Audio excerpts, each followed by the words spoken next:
Hi, this is Wayland Hedigard, a Boilermaker out of Local 647, and this is the third installment of our history series on labor. In our last session, we covered the great strikes and labor unrest of the Gilded Age, that era between the Civil War and the turn of the century. As the nation advanced into the next century, it became apparent that many working-class people did not feel that they were achieving the American dream. Employees found that the police, the courts, and the middle class stood firmly against their demand for a fair share of the fruits of their labors. Labor unrest soared, strikes were everywhere, and riots were commonplace. At the turn of the century, most of the large-scale action had turned against the unions. Once the situation turned violent, the militia or federal troops were called, and because of the desperation of those involved, it nearly always turned violent. Once this happened, Union chances of victory were slight. Labor history has several grim points, and this was a long one. But not everything was lost. If at this point I've given you the impression that the battles that labor fought have been futile, well, that's both true and false. It's true in the sense that the courts and government were aligned firmly on the side of business. Laws meant to protect the small were interpreted to protect the large. The police, viewed to be servants of the people, became tools of the owners and used to keep workers in line. The lessons labor learned during the Gilded Age centered around the fact that neither the government nor any authority was on their side. The idea that it was all futile is false, in that constant attention was focused on both the conditions that people worked under every day and the actions of certain business owners and the lengths that they would go to keep their workers under control. Big business may have won nearly every major conflict, but this public awareness began to have serious effects on America's perceptions of its largest companies. And perceptions like this have consequences. With the end of the Pullman strike, the end of the Gilded Age was near at hand. Many Americans had glimpsed the country's rotten core for years, while others were just beginning to get a good look for the first time. And some people helped them see what was happening far better than before. The muckrakers, for example, were a group of journalists who worked hard at exposing both the difficulties of the working class and the corruption and danger of unrestricted corporations. Exposing the behavior of companies like Standard Oil and others, these reporters pried open the souls of American business for everyone to see, and their criticisms were in the newspapers far and wide. Upton Sinclair, to name but one, spent 7 weeks working in and investigating Chicago's meatpacking industry. The Jungle, his novel based on the event, showed the American public a glimpse of life working for a company that considers its employees to be less valuable than the cattle they slaughter. Sinclair wanted the public to rage at the terrible conditions people worked under, but instead they raged over the terrible conditions their meat was processed in. Conditions filthy and disease-ridden, with business practices such as selling rotten meat injected with pickling, and sweeping the garbage off the floor and throwing it into the sausage machine. The outrage started by this book led directly to the Pure Food and Drug Act, the beginnings of our FDA. The outrage over the working conditions? Well, it didn't go nearly so far. Sinclair bitterly lamented over the public's greater concern over its meat than its citizens.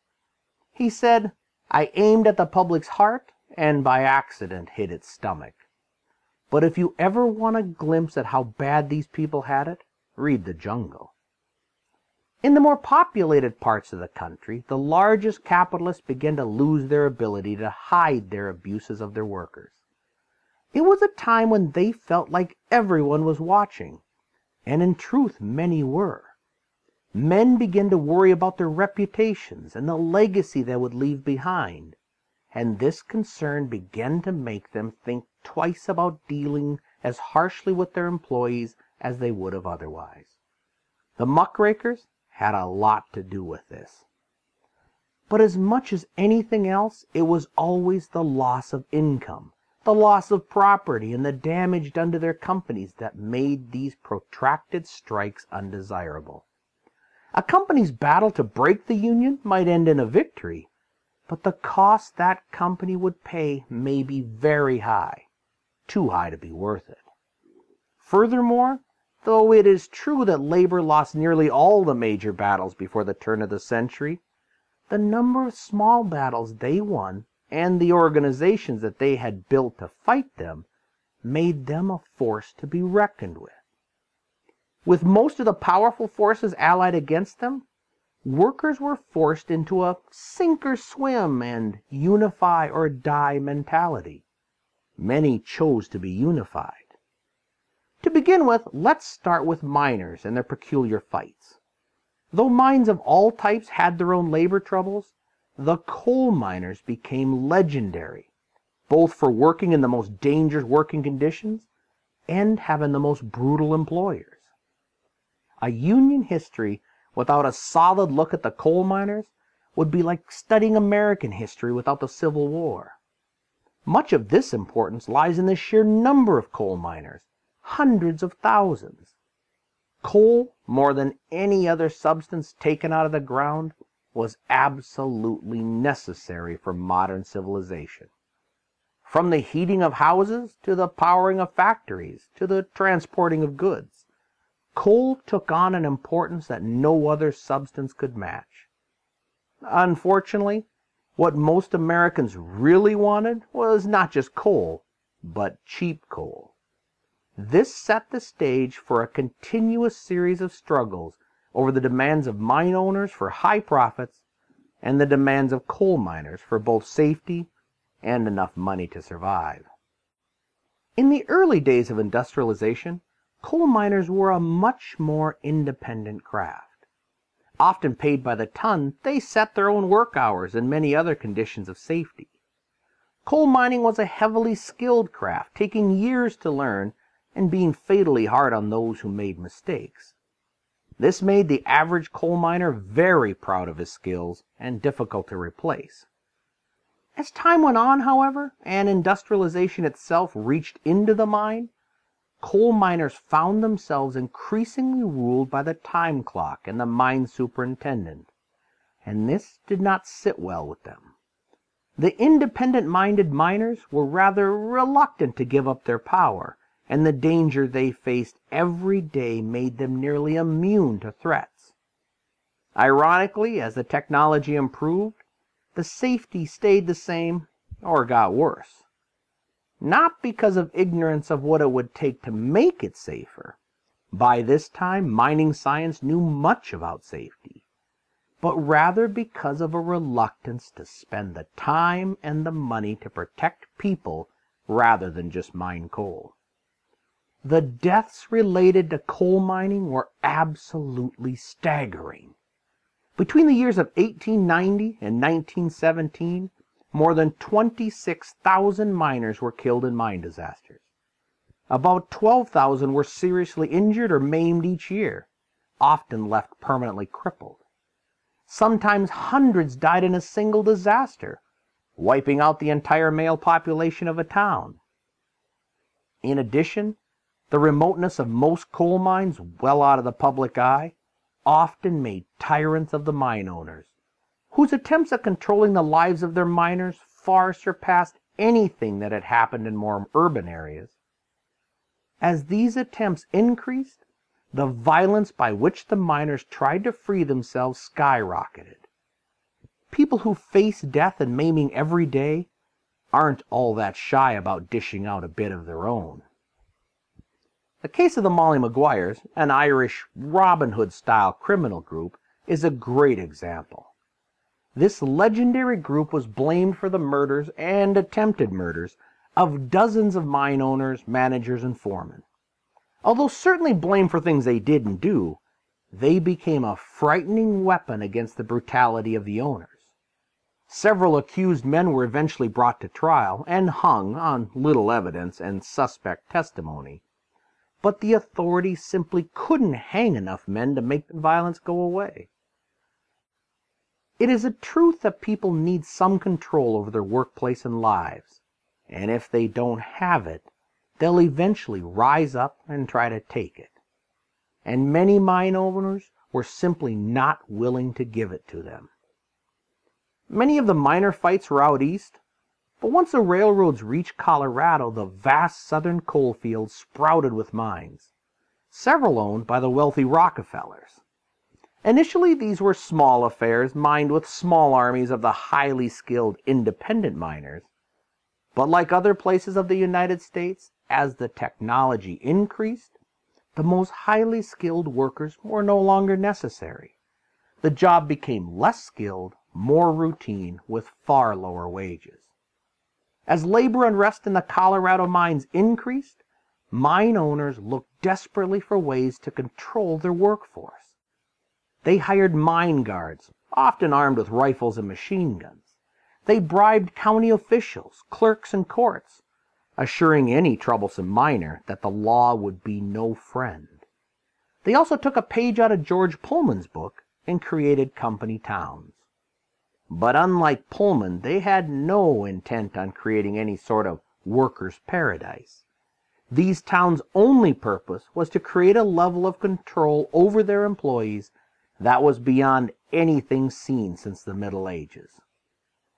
Company owners ran these towns like their own personal little kingdoms. Private ownership of houses was not permitted. This allowed not only the firing of troublesome miners, but the instant eviction of both them and their families. The towns were often gated and patrolled by guards. Any troublemakers, union organizers, or disgruntled employees would soon be run out of town, and none too gently. Employees were not paid in real money. Instead, company scrip was used, paper IOUs that had no value outside the company-owned store. Even so, there were often rules forbidding employees and their families from shopping anywhere else. Anyone caught buying materials from independent stores was summarily dismissed. Meetings were often forbidden, alcohol prohibited, and a curfew placed in effect every evening. Owners tried to prevent a rebellion by crushing all freedom, and in doing so, pretty much assured that they'd face near constant mutiny.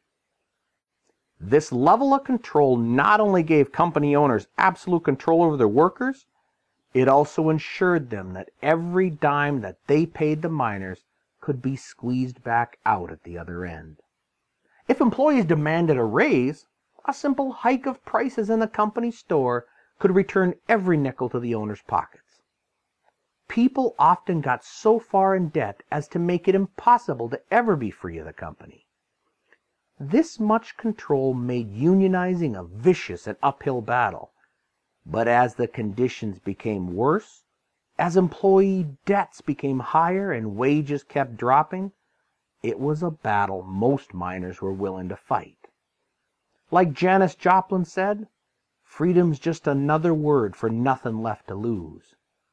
Never was that more true than with coal miners. Mine owners used another technique here that had become increasingly common. They'd advertise for workers with the strategy of getting different ethnic groups working in the same mines. This allowed them to use the miners' own hatred and bigotry against them and inhibit any unionization. They knew well that organizing such diverse groups would prove very difficult because they were unlikely to ever view one another as brothers and sisters. This also allowed the companies to fire troublesome ethnic groups and bring in others. If the English workers are starting to complain, bring in the Irish. When they start standing up for themselves, bring in the African Americans. After they start demanding better treatment, the Chinese will do the work, and when they've had their fill, bring the English back. Tensions in Colorado, rising for a year, came to a head outside a small mining town in Ludlow in 1913. A strike was organized by the United Mine Workers of America that affected most of the local coal mines. True to form, all the striking miners and their families were immediately evicted from company towns. But the Union was well prepared for this and had built a tent city on leased land close by. The miners were striking for higher wages, of course, but they were striking as much for other demands, like the abolition of company towns, the 8-hour day, union recognition, and most importantly, increased safety. Coal miners were always for more safety, and Colorado had decent safety laws. They were just often ignored by the mine owners. Colorado's coal mines had a death rate over twice the national average. In 1913 alone, 110 men died in mining accidents.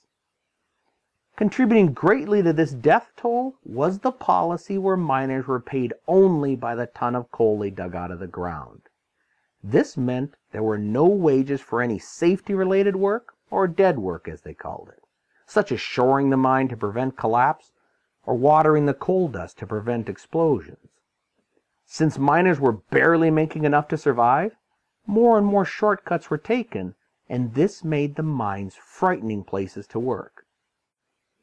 In response to the strike, the mine managers hired more guards and brought in the Baldwin-Felts Detective Agency, another agency known for hiring thugs and using brutal strike-breaking methods.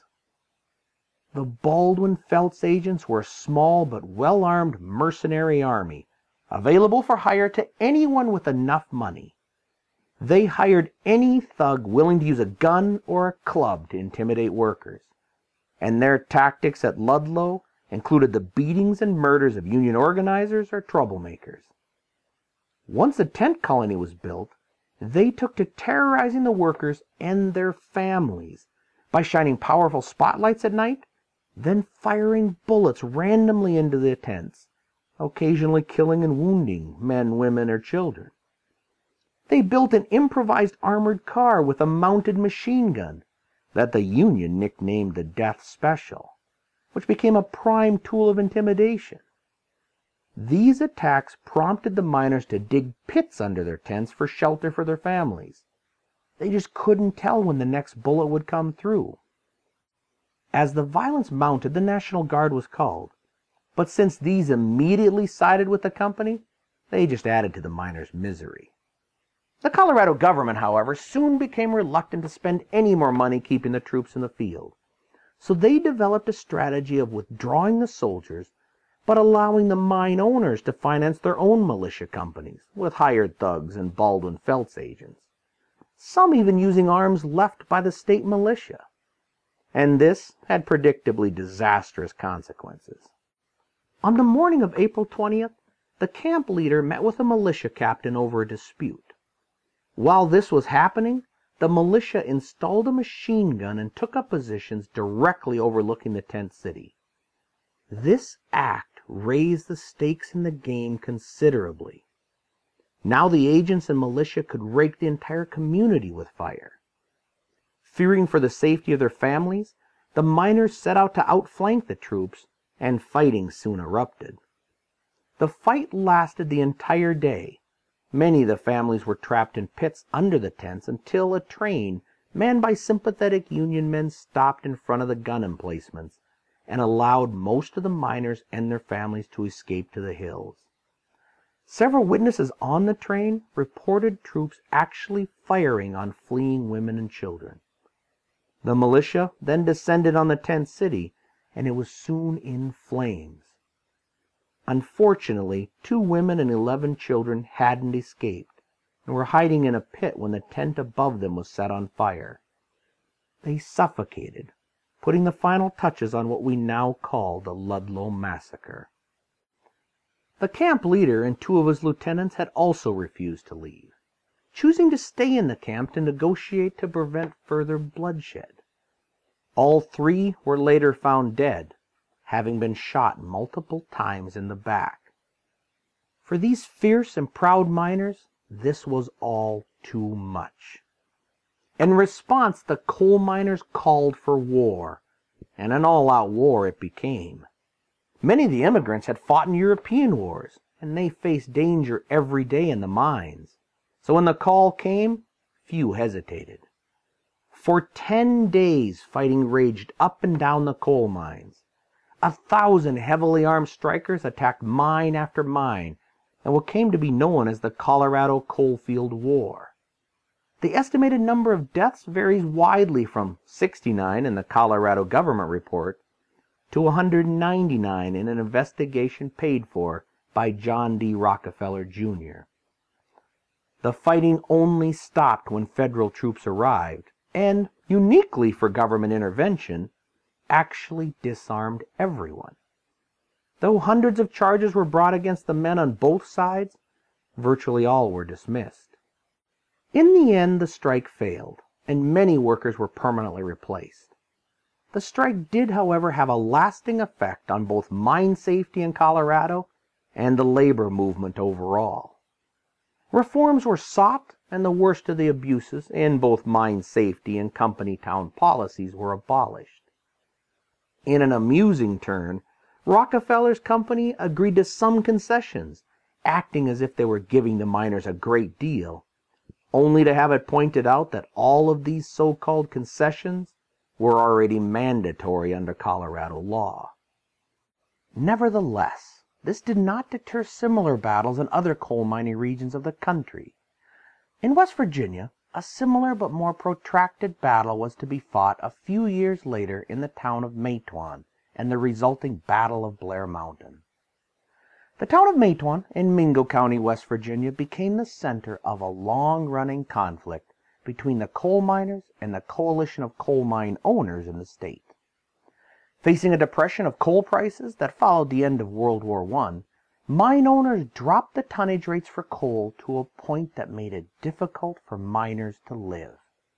The same tactics used at Ludlow, that is, the use of company scrip and company towns, along with armed guards, eventually drove the miners to strike for union recognition and better wages.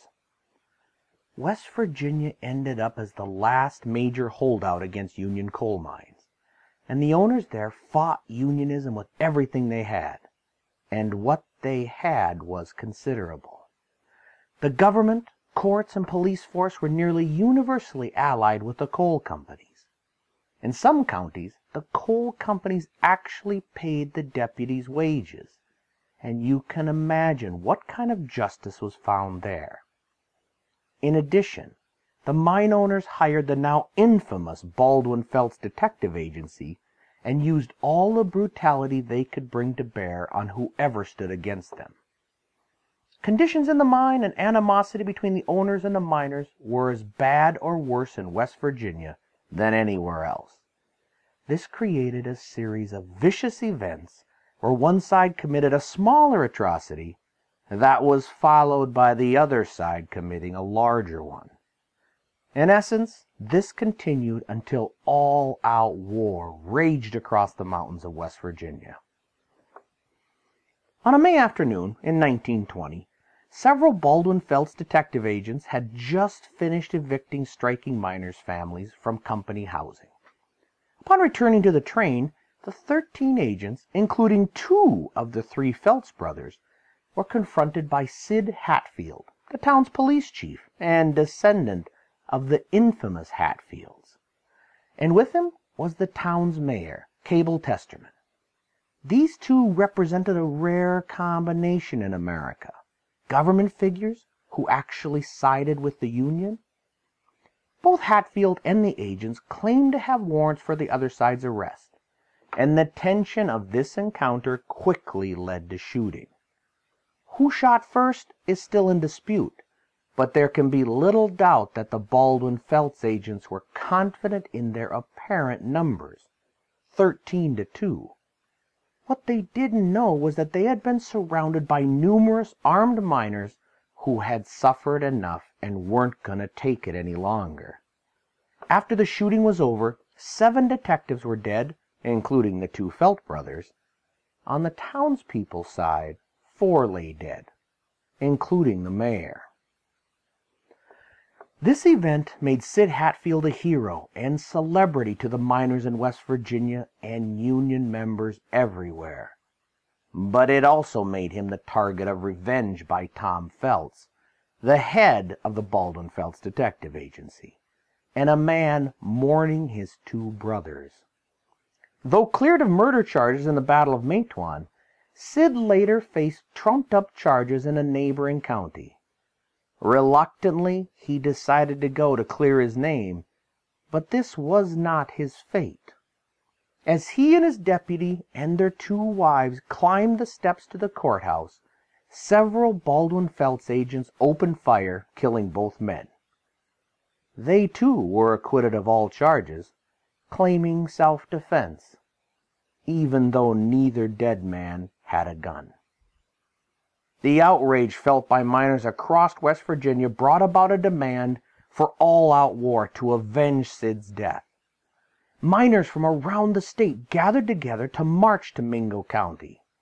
But between most of them and Matewan lay Logan County, whose sheriff was a strong supporter of the owners and commanded a militia of up to 3,000 men.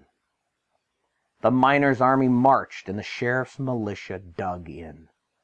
The Union, meanwhile, had been trying to calm the situation down, but the sheriff of Logan County did everything he could to force a showdown.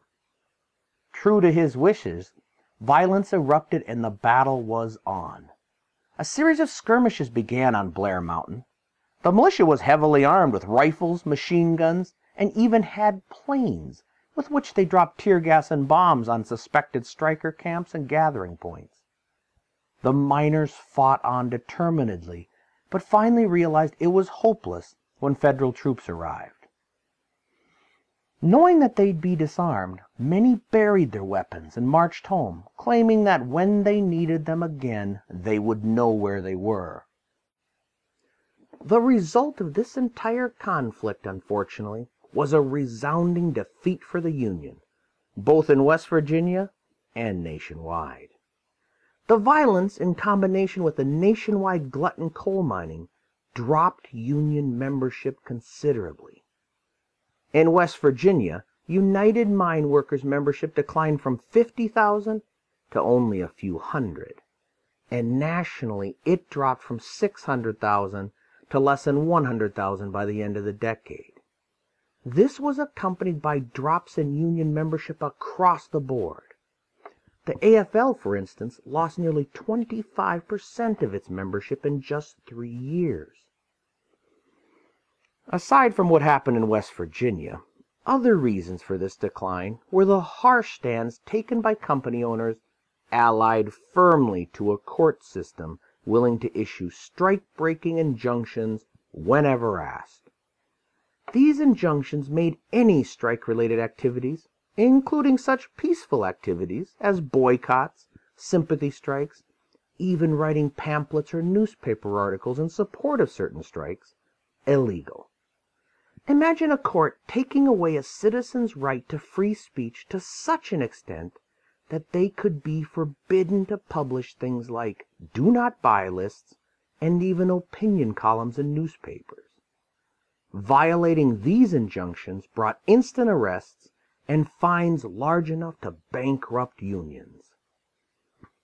Furthermore, companies throughout the United States started to rely on a less antagonistic approach to labor relations. Rather than the stick, many businesses began, reluctantly at first, to use the carrot to attract and retain good employees. This idea became known as welfare capitalism. That is, businesses concerned with their employees' well-being. Pension, profit sharing, medical insurance, paid vacation, and much else were added as benefits to entice employees, both to hire on and stay. In many cases, this was not because of a change of heart of business owners. Some just realized that the best way to stop labor problems was to look at many of the things unions wanted and just offer them as benefits to keep unions at bay. Many of the things unions have fought for were now being given simply to strip the power from organized labor. Now, there's little doubt that this did American workers a great deal of good. Instead of the policy of hiring the cheapest workers possible and then treating them like dirt, employers began to see that employees could be an asset. Overall, worker satisfaction and contentment rose, and many American workers were treated far better than in the past. Unfortunately, these benefits were no way permanent. They were not in any contract or written agreement, so they could be taken away whenever the company wanted. Welfare capitalism, though good for the worker, gave only the illusion of job security while stripping the unions of much of their strength by pretending they were unnecessary. The workers didn't get a true say in their workplaces. The companies just pretended they did. No matter what was on the surface, the company maintained full control, and in the long run, this was welfare capitalism's weakness. Bolstering these were company unions. That is a group calling itself a union, but one ran by the company, and therefore not truly on the employee's side. The Academy of Motion Picture Arts, for instance, the awarder of the film industry's Academy Awards, was a company union started to keep real unions out of Hollywood. Added to these was the much-hated practice of forcing new hires to sign yellow dog contracts.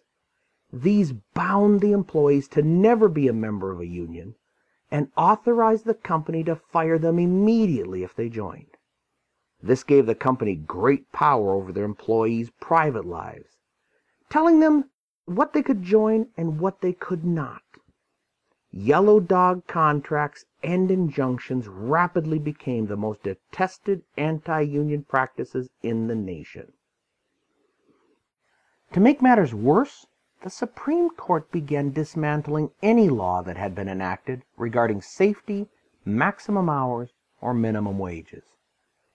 A rising school of thought within the courts was that the rights of an employer to make a contract with its employees was sacred and beyond the authority of government. Up to this point, several laws regarding safety, minimum wage, and maximum hours had been passed by various states, and one was a law limiting bakers to 60 hours a week in New York City.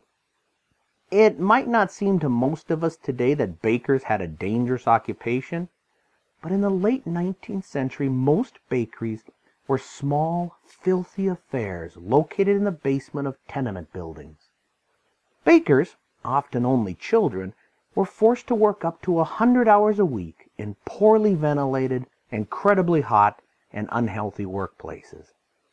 A bakery owner named Lochner was fined for violating the maximum hour legislation and fought his case all the way to the Supreme Court, which ruled that that law and any like it was unconstitutional. By a single stroke, the highest court in the land struck down virtually every law that aimed to improve workplace conditions.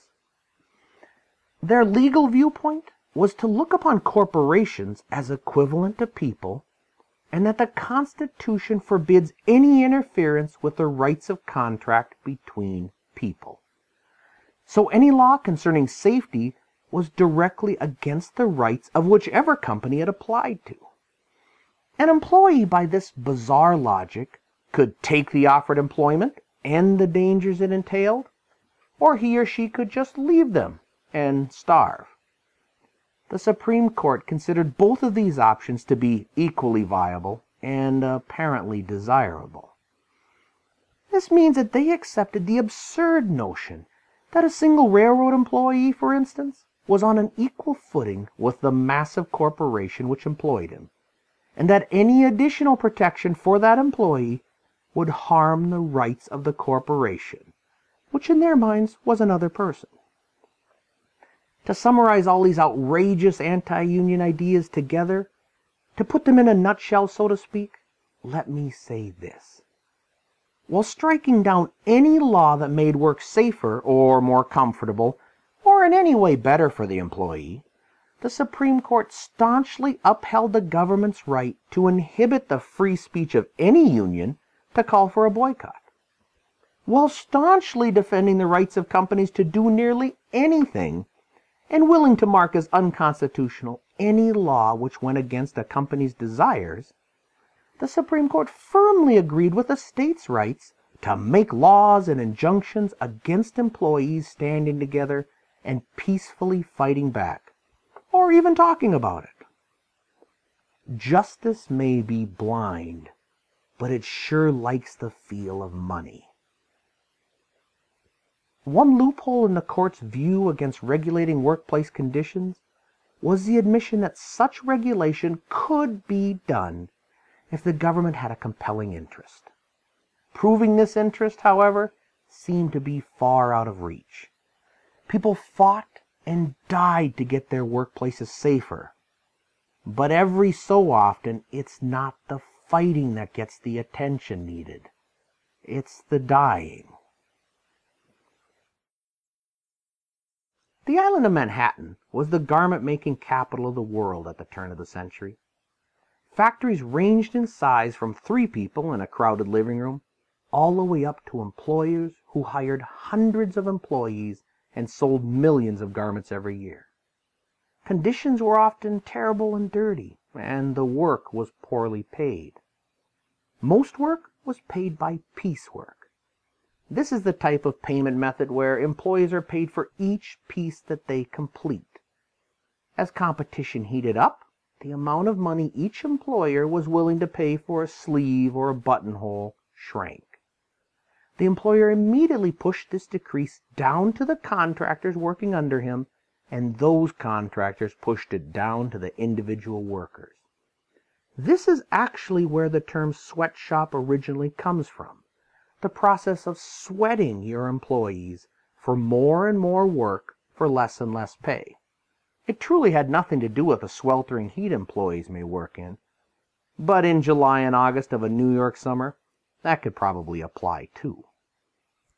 As the pay from the sweatshops decreased, the discontent of the workers rose until finally 20,000 garment employees walked out on a strike in 1909 and 1910. The strikers, mostly women, stood firm in their belief that they deserved better treatment. The garment companies believed just as strongly that they didn't, and they were far more willing to resort to violence and intimidation. As these women walked the picket lines, they were confronted by prostitutes hired to pick fights with them, and by thugs hired to assault them, and by police paid to arrest them if they fought back to any of these abuses. Think of this. Women were beaten by ex-cons hard enough to break ribs and arms. If they resisted or complained, they were arrested by police, and both groups, police and thugs, were on the exact same payroll. I'm not kidding. The women refused to give up, however, and the strike went on for months, until finally many employers had enough and settled. Amongst their demands were increases in pay, shorter hours, safer conditions, but importantly, union recognition. 2 of the strongest holdouts against any recognition of the unions were the owners of the Triangle Shirtwaist Factory, Max Blank and Isaac Harris. These 2 mocked other owners who did give in. They believed that anyone who backed down to a union was a coward. Although in the end of this long and bloody struggle they were willing to shorten hours and raise wages, they absolutely refused union recognition. The women, broke and desperate, returned to work with no guarantees, and this would prove disastrous. On a Saturday, March 25th, 1911, at quitting time, a fire started on the factory floor. None of the safety concerns that the employees had fought for had been addressed. There were no sprinklers. The fire escape was inadequate. And in what would have terrible consequences, one of the doors to the stairs was locked because the owners were terrified that somebody would steal from them. The fire began with a discarded cigarette in the bins full of scraps of cloth, and the cloth, loose and frayed, burst into flames so readily and spread so quickly it was like gasoline. The Triangle Shirtwaist Factory made shirtwaists, a type of woman's blouse incredibly popular at that time, and it occupied the top 3 floors of a 10-story building. The sewing and cutting were done on the 8th and 9th floors, while the shipping and management was on the 10th. The fire, starting on the 8th floor, spread incredibly rapidly. Though most of the workers from this floor had enough time to escape down the stairs and out the building, and the management and shipping workers from the 10th escaped to the roof and then to neighboring buildings, the unfortunate workers on the 9th floor were not nearly so lucky. Although a young woman used the brand new telephone system to notify the 10th that the building was burning, once the telephone operator fled, there was no one left to tell the people on the 9th floor. Their warning of the fire arrived with the fire itself, which came through the windows and soon up the single open staircase. Scraps of cloth littered the floor and tables, and the fire raced across the room with the speed of the breeze blowing through. These women had mere minutes to find their way out of what was quickly becoming an all-out inferno. Several managed to brave the flames and smoke and flee down the unlocked stairs. A few managed to climb those same stairs to the roof. Several dozen more crammed into the 2 tiny elevators in one of the few trips the operators managed to make. The rest, because of the blocked door, the inadequacy of the elevators, and the single small open staircase, did not manage to escape at all. As the flames approached with a speed that is still hard to understand, the remaining workers were faced with terrible choices. A large group headed for the very narrow and frail fire escape and started down. While some made it to the 6th floor windows and saved themselves, 20 died when the fire escape peeled off the building and dumped them to the pavement below. Several, realizing that the elevators could not make another trip before the fire was upon them, jumped into the shaft and attempted to slide down the cables. 2 even survived this attempt.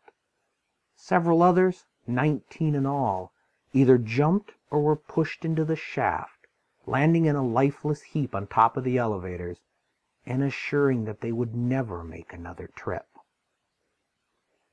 Even more desperate, 15 or so decided it would be better to jump than burn, and one by one, or in pairs, they climbed into the windows and stepped off. The first thought of many of the spectators was that someone was throwing rolls of cloth out the window in order to save them. To their horror, they soon found out that the bundles hitting the sidewalk were really teenage girls. The watching men and women were horrified by the events unfolding before their eyes.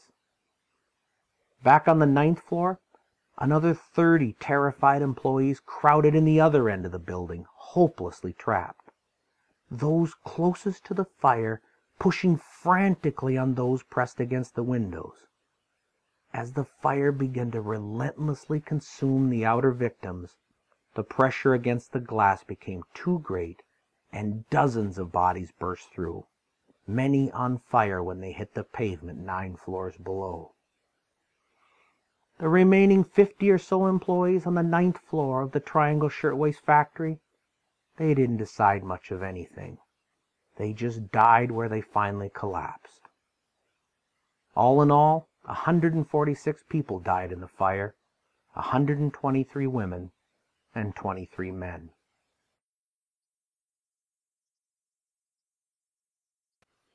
The fire was soon out, and the only thing that was left was the removal of the bodies. The same police who had stood by and watched as thugs beat and abused them, and who had arrested them whenever they stood up for themselves, now shook with emotion as they gathered the bodies and cataloged the scattered belongings. Many police officers couldn't take it and had to be replaced after a few hours. families came for days to makeshift morgues to identify mothers or daughters or wives. Many lost one, while some lost every female member of their family. Several bodies were so badly burned that they were never positively identified. It's hard to estimate how many lives would have been saved had the door to the second stairwell been left unlocked. What has been made clear, at the very least by the dozen bodies found just in front of it, is that this huge loss of life could have been greatly lessened by the simple act of trusting your employees. The owners of the Triangle Shirtwaist Factory, however, just couldn't see that. Although brought to trial, they were both acquitted of wrongdoing on the basis that no one could absolutely, without a doubt, prove that they ordered the door locked, even though everyone in the factory admitted it was common practice, especially at quitting time, when some poor woman desperate at her low rate of pay might be tempted to steal some thread or even a needle. Even though they were acquitted, I find it telling that just a year later, Max Blank was found guilty of locking the doors in yet another factory he ran. He was fined a whopping $20, in spite of hiring the best attorney in the city to fight the charge.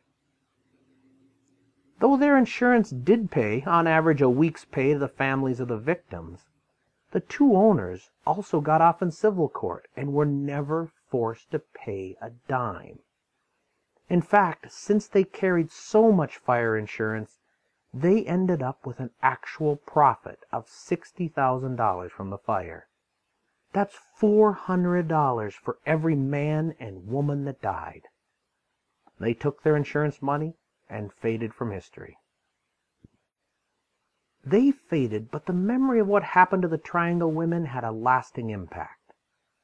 Though there had been far worse disasters throughout the history of labor, something about the fate of young women, beyond all help, plunging to the sidewalk or burning alive, gripped the public imagination like nothing else. America, specifically American courts and American law, began a long series of changes that last to this day. Nothing made clearer the need for laws and regulations regarding safety, hours, and workers' rights than the terrible image of these women's last moments. This began the long, slow process of the reform of workplace safety and the conditions under which we labor. Soon, the workers of New York had some of the best protections under the law available anywhere in the nation. From mandatory fire escapes to fireproof doors, from sprinkler systems to limits on hours, workplace safety began to be a priority. At the same time, unions also began to be seen as a necessary counter to a business's power over its employees. A leading reformer and friend of the unions in New York was Frances Perkins. She began her battle for workers' rights and workplace safety well before the Triangle Shirtwaist Factory fire, and having witnessed the jumpers firsthand, redoubled her efforts after. Ms. Perkins used groundbreaking techniques to discover ways of improving workplaces and to solve labor issues. She carried this zeal to the governor's office when she worked as a state industrial commissioner for an up-and-coming politician named Franklin Delano Roosevelt. When he won the presidency and completely changed the idea of what a government was, she went with him as Secretary of Labor, the first woman in a cabinet-level position. This woman was at the forefront of a massive number of reforms which benefited organized labor and workers in general. In one sense, the entire New Deal and all of its laws helping the common person was created because these 146 people died. For this, if nothing else, they certainly did not die in vain. I know that at times the history of labor seems a grim one. It seems like poor workers are constantly getting injured, fighting, and dying for what we consider basic rights. and most of the time it appears they ended up on the losing side. To a large degree, this is true. I certainly do not want to understate this, but at the same time, we can't overstate it either. There were times when labor did not lose, not even partially. There were times, rare though they were in the early years, that labor truly kicked ass. And one of those times was the Bread and Roses strike in Lawrence, Massachusetts in 1912. But before we go into that, an explanation of the competing labor organizations is in order. First and foremost is the Venerable American Federation of Labor, the AFL. Founded and led through its first 4 decades by Samuel Gompers, this organization remains the grandfather of them all. Founded as an organization of trade unionists, that is, a union composed of different skilled craft unions, the AFL began a slow and steady ascent to the top of United States labor. The old and well-meaning Knights of Labor were facing unstoppable declines in their membership.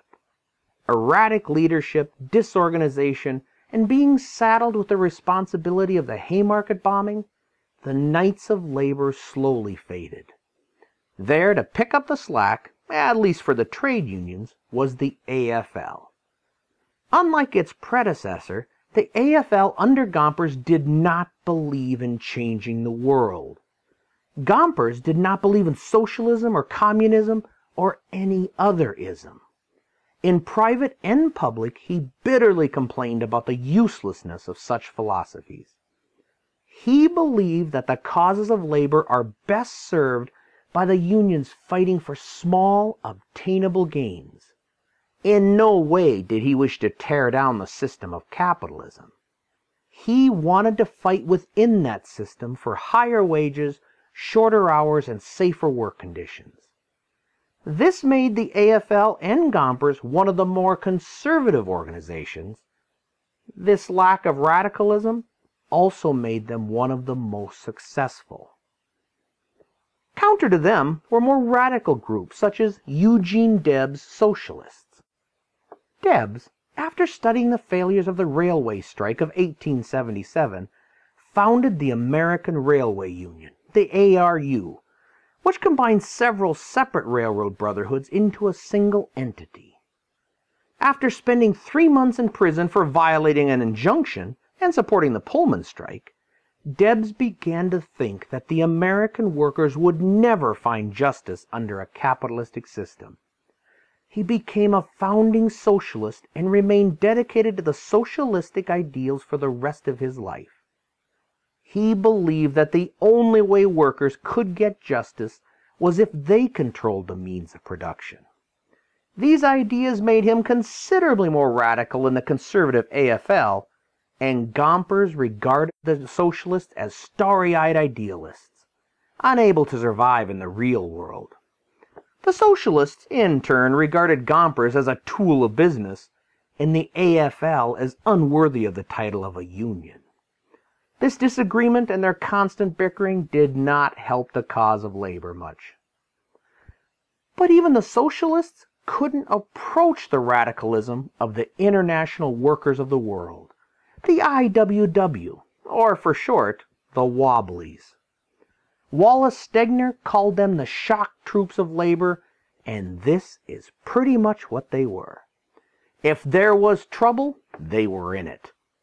While the AFL only wanted to organize skilled trades, the IWW took in everybody, whether skilled or not, and from any occupation. They dreamed of the day when one big union, as they called it, held all the workers, and they fought hard to make that come about. Though never coming even close to the membership rates of the AFL, the IWW, led by Big Bill Haywood and others, grabbed headlines in a way that no other organization could. They were radical, and Gompers detested them. Founded in 1905 in Chicago, they quickly took the country by storm. Making up for its small membership, 60,000 at its peak, was the willingness of its members to travel anywhere there was a fight to be had. If the call went up in Fresno, for instance, Wobblies would hop a train manned by sympathetic Union trainmen, and within weeks hundreds and even thousands could be protesting at that site. In both Missoula, Montana and Spokane, Washington, they became known for their free speech battles.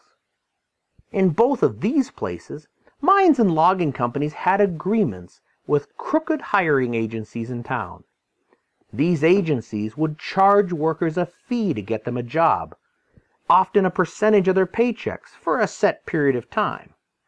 This sounded fair to many job seekers, but what they didn't know, until too late, was that the agency's agreements with the employers had the majority of them fired after their fee had been paid, allowing the agency to hire more workers and gather further fees. This incredibly unfair practice was overlooked by city governments because of the money and influence of those involved. It was not overlooked by the Wobblies. Arriving in town, they would immediately set up protesting on the streets. This usually involved standing up on whatever was available and giving some rather radical speeches. The town leaders, disliking the commotion, passed laws against public speaking, and the IWW, considering these laws against free speech, fought back, let's just say creatively. If police were going to arrest some people for speaking in public, they'd have them arrest everybody. Led by a young Irish woman named Elizabeth Gurley Flynn, Wobblies were pushed one at a time onto a box and encouraged to speak. Just say anything. Some were so shy they could barely stammer out a word or two. Others began reading the Declaration of Independence. Didn't matter what they said, because the police, standing right there, arrested anyone who tried to say anything. Hundreds were locked away. They packed the jails. They packed the firehouse. They packed the local barns. They had to be fed. They had to be guarded. And all this cost money. Soon the cities of Spokane, Missoula, and Fresno surrendered to these tactics, agreed to regulate the hiring agencies, and told the Wobblies they can say any damn thing they want to. Never one to miss an opportunity for fun, several Wobblies, after a hard day of organizing, would beat on the jail's door demanding to be let in for the night. It was said that farmers would come from miles around to watch the spectacle of people trying to get into jail rather than out of it. Throughout these battles and many more, the Wobblies were confronted by powerful groups of business interests. In addition to passing laws against public speaking, these leaders of their communities would often hire the Salvation Army band to play very loudly whenever the Wobblies would speak. The Wobblies' solution to this was as unique as they were. Joe Hill and a variety of other songwriters wrote Wobbly songs to the tunes of dozens of popular hymns that the Salvation Army played. When the Army started playing, the Wobblies would start to sing, but with their own unique words. This allowed them to treat the Salvation Army's music as an accompaniment rather than an interruption, and the protest would go on. Although far too radical for most middle class and even most poor Americans, the Wobblies pushed the envelope in ways that the AFL never could. While many Union members considered the Wobblies nothing but harmful to the cause, they did much, unintentionally at times, to further the labor movement. Their largest contribution may be that their radicalism made unions like the AFL seem so damned normal. Since they were so crazy, they made the rest of the unions seem sane by comparison. It forced many businesses and corporations to turn to the AFL as allies rather than enemies. In retrospect, the Wobblies really were the crazy uncle of labor unions. You might not agree with them, You certainly wouldn't want to live next to them, but they sure are entertaining at Thanksgiving dinner. But their crowning glory was the Bread and Roses strike in Lawrence, Massachusetts. The wages for textile workers in the United States has always been low, but the Lawrence textile workers were at the very bottom. Paid only $3 to $6 a week, they struggled to make ends meet. This was a time when steel workers were making $14 a week, and even the town garbage men were making $12. Conditions under which the workers worked were bad, but the conditions where they lived were terrible. Packed into rickety tenement buildings with poor sanitation and lethal rates of diseases, up to 600 people lived in a single acre of Lawrence, Massachusetts. These conditions eventually boiled over into a strike. Under the firm guidance of the IWW, the strike continued for months. The Wobblies, who advocated only peaceful means of protest, were frequently heard telling workers to keep their hands in their pockets. But things soon became desperate. With very little saved from their meager paychecks, the workers could not live long without some charity.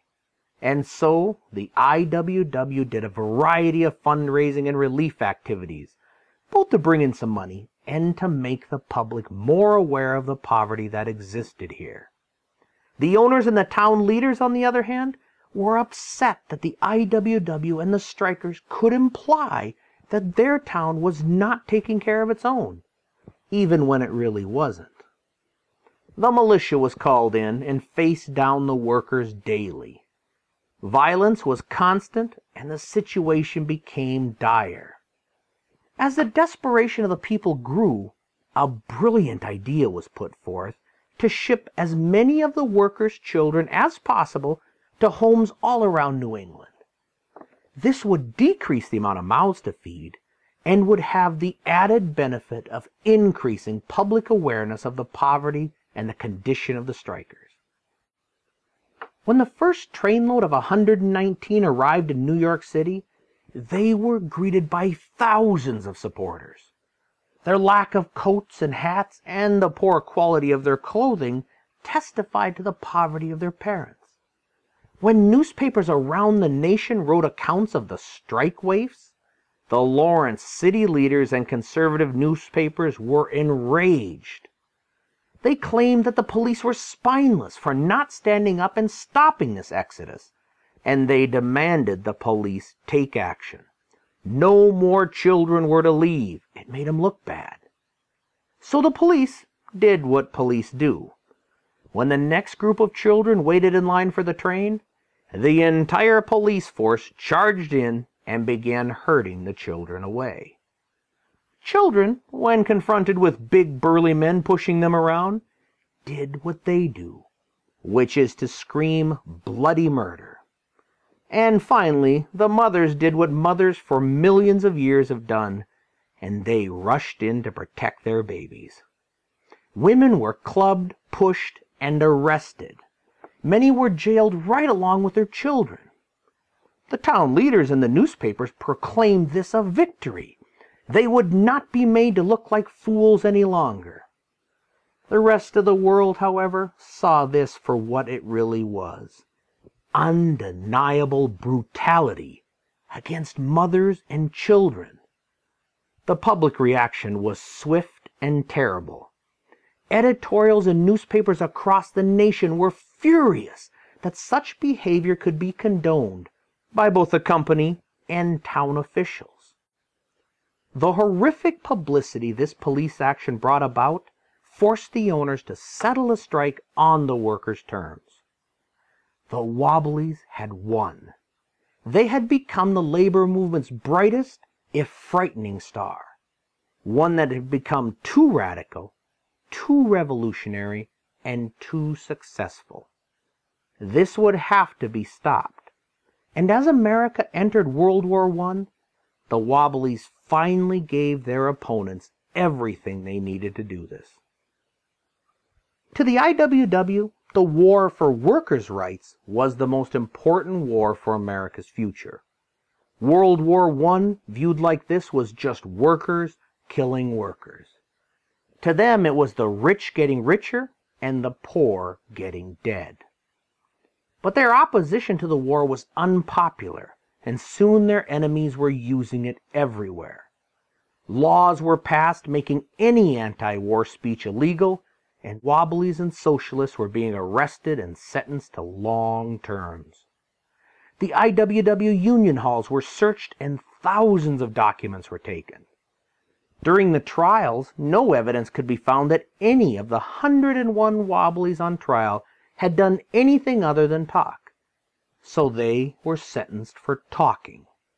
Anywhere from 5 years in prison for minor speech against the war to 20 years in prison for speaking against the government. The aim of these harsh sentences was obviously to crush the entire labor union, one that fought too hard for some people's liking. Along with this, the law began to look the other way when companies encouraged vigilante groups to take the law into their own hands. These violent incidences, culminating in the kidnapping, torture, and lynching of Frank Little, a legendary IWW recruiter. His battered body was found hanging from a railroad trestle outside Butte, Montana, after being drugged for half a mile behind an automobile, his kneecaps worn completely away. A note warning others was pinned to his coat, and his was not the only murder. All this finished the Wobblies as a force in the U.S. Although they exist even today, the one big union never regained anything close to its early status. Labor's crazy uncle had been retired forcefully. Unions were at a low point in the 1920s. Many were extinct, and others had been fined into near bankruptcy. My own, the International Brotherhood of Boilermakers, was kept afloat mostly by rental income from the property it owned. This was a tough time, and with the Great Depression looming, American workers were about to see how tough things could really get. My name is Waylon Hedegaard, and I'm going to see you on the next one.